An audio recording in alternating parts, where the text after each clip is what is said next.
এই বাতাস লেগে করতে পারিতে পারিনি প্রায় 2 ঘন্টার মতো। এই যে এখনো বাতাস, এমন অবস্থা, যে এত অবস্থা। এখনো বাতাস আছে রে, এ গাছের বাতাস সব এমন অবস্থা।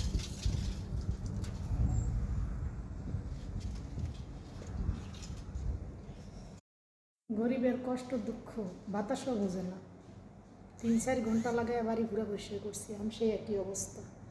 কেক বানানোর পরে এদিকে থাল বাসন জমছে, ওকে এগুলো ধুইয়া আসরের পরে বাতাস আই। আর এই দেশের ধুলাবালি, ওরে বাবা।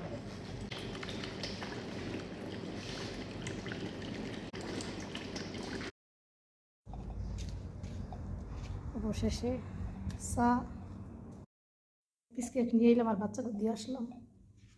খুব ভালো হয়েছে, চিনি কম দিছি, চিনি কম দিলে কেকটা বেশি মজা লাগে।